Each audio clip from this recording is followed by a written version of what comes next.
This is We Found New Music in Hollywood. We're joined by Luna Ara. Hello. Our friend. She is a homie. She has great music out now. Thank you. Crash Dive. Thank you so much for stopping by before your show tonight at the Echo. I'm really excited. 8:30 p.m. So get there. I'll be there. Let's hang out. Let's watch Luna Ara. Grant and I are going to make out after the show. We sure will. We will. I'm going to get this really strong beer that they have. Yes. I can't remember the name of it. You have to be really drunk to make out with me. I love that. Yes. I'm all about that. I do. But that's another story. Luna Ara just performed for us. The single is Crash Dive. Go stream it now. You have more music on the way as well. Yes. We're going to dive into that. Yes. We're going to crash dive into that. Yeah, the show, I guess, first of all, your genre of music has changed a little bit. Mm-hmm. You were a little bit more in the pop world, and now you're a little more in the indie rock world. Let's talk about that transition, getting to that new sound of yours. I started out doing pop music because I started really taking music seriously as a career at like 18, 19. And that was just what I was really interested in at the time. And now I'm kind of at the point where I know who I am and I know what I have to say. I've found my voice, and I had no idea that I would be, making rock music or feeling the most comfortable in this genre of music. But this is just truly who I am as a person, and it just took me a while to get there. Yeah, I think people are recepting well to it. You had a packed house at our Madam Siam showcase, and people are talking about you. You're working with producer JT Daly. Yes. And so he's also worked with K-Flay, Paris. And so how has it been working with JT, and how has he helped shape your sound for the EP coming up? JT is amazing because he heard one song that I had, and I think he just completely understood what I was trying to go for. And when I worked with him, he just allowed all of this open space for me to be who I was. And, sometimes with producers, they can be a little pushy, or they feel like they know you better than you know yourself, and they're just trying to help you. But with JT, it was just like completely, free and open to say what it was that I needed to say and what I wanted to say. And he took everything that I wanted to say and just painted it beautifully, with the music, and was able to kind of pull things out of me that no one else ever could. So you guys had fun putting this together. Oh, 100%. We had so much fun. And obviously from where he comes from, this K-Flay Paris, it feels a little bit more in that direction. So I think you were kind of going for that anyway, going more in that direction. So it's cool you guys collectively found this sound then. I'm really, really happy about it. And I'm super thankful that I could meet someone that could just see me for me and let me be that. Cool. Would you like to tour with like a K-Flay or Paris? Oh, I mean, yeah. I'd love to tour with everybody. And you've played the stage with everybody. Chance the Rapper, Run the Jewels, The Killers. Mm-hmm. And so that's important to note that Luna, you've been on the stages all around the world. How did you develop your performance styles, and how do you prepare for your performance before you go on stage? How do I prepare? Well, I get a stomach ache, and then I have a mini panic attack. Cry a little bit. And then I cry a little bit. And then right before I go on, I just jump up and down to kind of get all of those nerves turning into adrenaline. And then I just kind of go for it. I'm very, very energetic, as you know, on stage. And I like to have a big presence because I am kind of a small girl, but I love to just suck all the energy out of a room. And then just throw it up right back onto the crowd. Yeah. Well, yeah, it takes a lot to gain people's attention in the room, but I think you're doing it. So thank you. Keep doing what you're doing. And your birth name is Angela Flores, which I've never known. Government name. Never knew that. But you've been embracing this artist persona, Luna Ara. How did Luna Ara come into this world?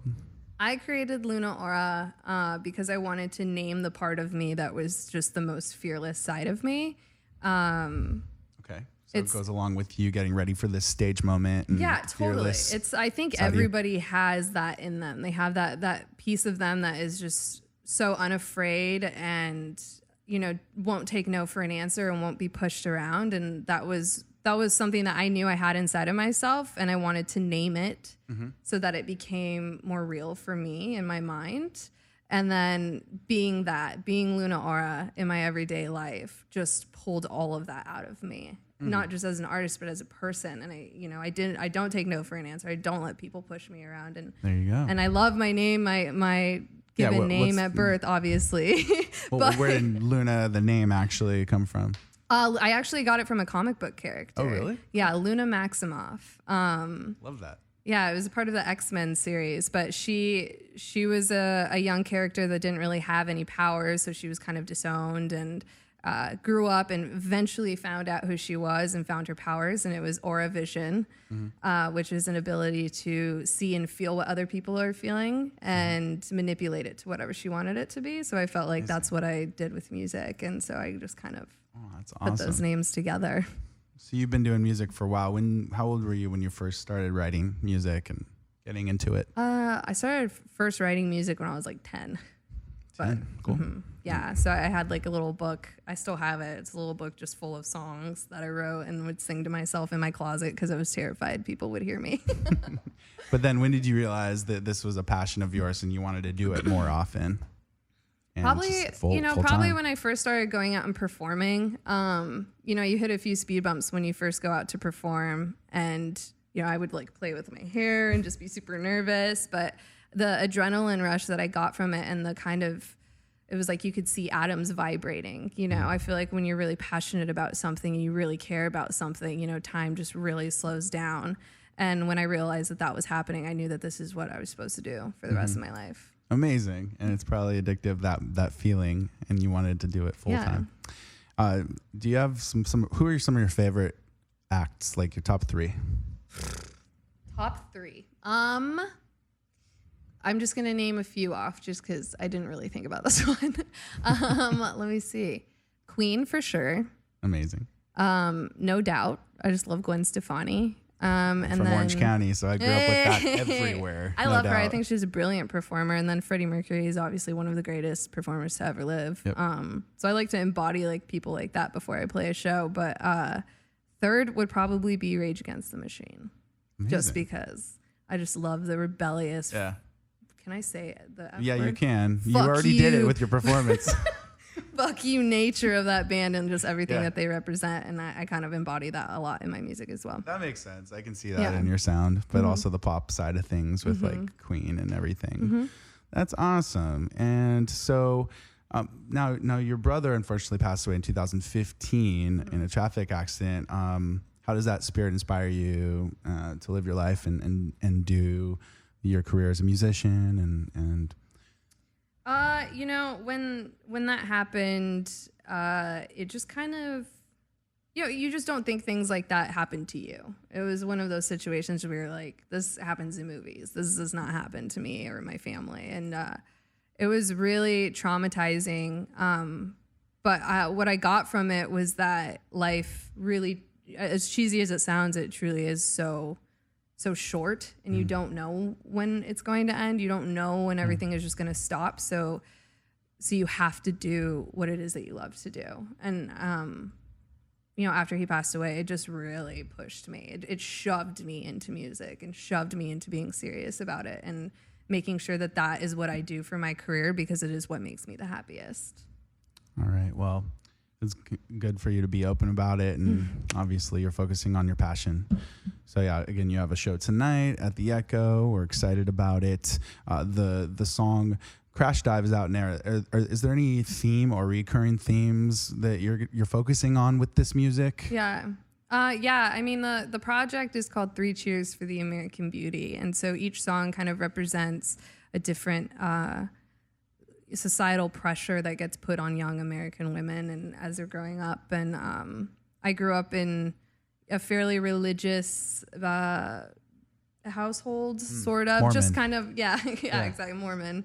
I grew up in a Mormon town, essentially, in Arizona, and I was going to church and all of that. And there were just a lot of things that I think I was taught as a female, not just on the religious side of things, but I mean every day, in TV shows and movies and commercials, and that truly is so unfair to a young girl, and I just wanted to embody all of those things and kind of write these songs that are rebelling against that and kind of showing people that, like, yeah, you can be a girl, you can be girly, you can do all these things, but you can also rock the fuck out and bleed on stage and sweat on stage and, you know, be unapologetically yourself and say whatever you want to say. So that's kind of what the tone of the project, which I'm really excited for people to hear the rest of it. We're excited too. That how cool is that to be spokesperson for this important message.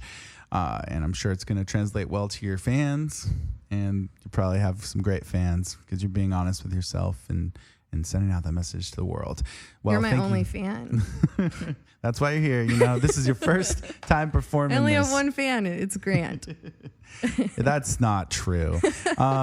Luna Ara, thank you so much. It's been a pleasure. Thank you so much. I always love doing these kinds of things with you. Of course. You're welcome back anytime. And you're playing tonight at the Echo, 8:30. Crash Dive is out now. Your first performance of it was with us today. Yes. First acoustic radio performance right here. So check that out on our YouTube page, wefoundamusic.com. I always have my first with Grant, though. That's right. My first everything. We're definitely going to kiss tonight. We'll see. We'll see what's going to happen. All right, guys. We're going to leave before this gets a little bit out of hand here. But where can people listen to your music?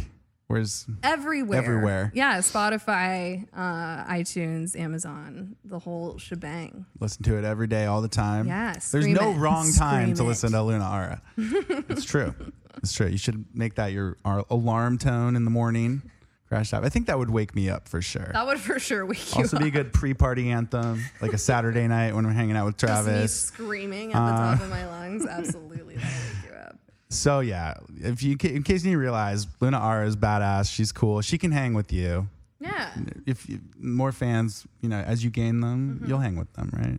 100%. I mean, you know. I already hang with people. You'll write songs about them, right? Totally. All right. Anyway. All right. See you guys. Thank you. Luna Ara on We Found New Music.